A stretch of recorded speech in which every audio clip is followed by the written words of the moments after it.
안녕하세요, 레이디다즈입니다. 오늘은 집에서도 만들 수 있는 DIY 세공 인발기를 완벽하게 만들어 볼게요.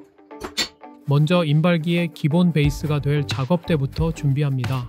저는 멀바우 집성목을 사용했어요. 두께는 24mm, 폭은 175mm, 길이는 1290mm입니다. 단단한 하드우드 재질이라 인발할 때 흔들림이 없고 내구성이 매우 좋습니다. CA형 클램프는 작업용 테이블에 멀바우 집성목을 단단히 고정하기 위한 용도입니다.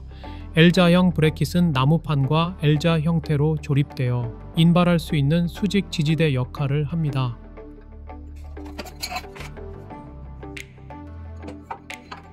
그리고 가장 중요한 재료 중 하나인 보트 트레일러 윈치는 인발의 핵심 구동 장치로 4:1의 기어비와 8:1의 기어비로 강력한 토크를 제공합니다. 링 드로우 집게는 금속선을 단단히 잡고 인발할 때 빠지지 않도록 고정합니다. 이 부품들의 구입처는 영상 더보기란에 링크로 정리해 두었습니다. 참고로 나무의 사이즈와 재질, 그리고 보트 트레일러 윈치를 더 저렴한 제품으로 선택하시면 전체 재료비를 충분히 더 줄일 수도 있습니다. 다음은 조립 단계입니다. 첫 번째는 나무판의 브래킷과 윈치의 위치를 정확하게 표시합니다.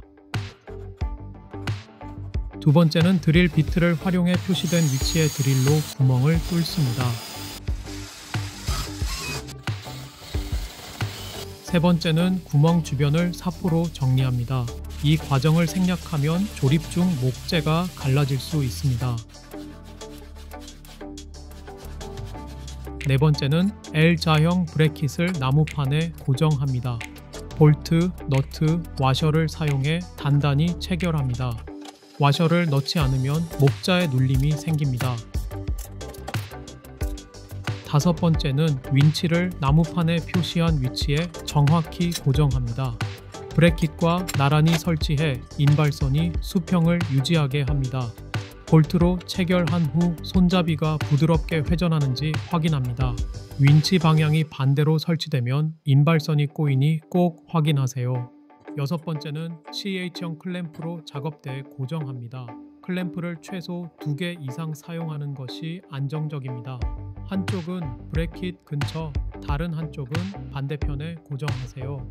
일곱 번째는 윈치 스트랩 끝에 링 드로우 집게를 연결합니다. 고리형 구조 덕분에 인발 중 회전이 부드럽습니다. 여덟 번째는 반대편에는 드로우 플레이트를 고정합니다. 금속선을 통과시킬 구멍을 정렬해 두세요. 자세한 전체 조립 과정이 궁금하신 분들은 더보기란에 조립 전체 영상 링크를 걸어 두었습니다. 단계별 조립 과정을 영상으로 확인하실 수 있습니다.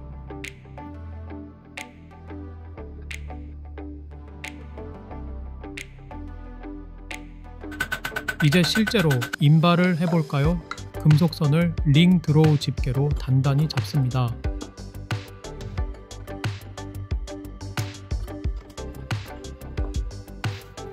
손잡이를 천천히 돌려 인발을 시작합니다. 일정한 속도로 당기며 선이 매끄럽게 통과하는지 확인합니다. 인발 중 끊김이 느껴지면 윤활제를 살짝 발라주세요. 파라핀 왁스, 밀랍, 전용 드로잉 왁스 모두 사용 가능합니다.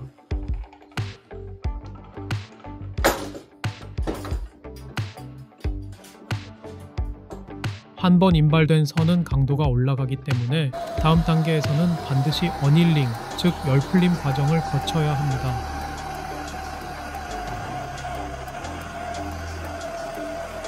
완성된 인발기 어떠신가요? 시판 제품 못지않은 성능에 직접 만든 뿌듯함까지. 재료비는 단 18만 7천원으로 성능은 거의 동일하고 이동 및 거치가 가능한 세공용 인발기입니다. 다음 영상에서는 인발 전 윤활제 선택법과 금속선 어닐링 타이밍을 알려드리겠습니다. 좋아요, 구독, 그리고 댓글로 제작 후기를 남겨주세요. 당신의 세공이 더 완벽해질 거예요.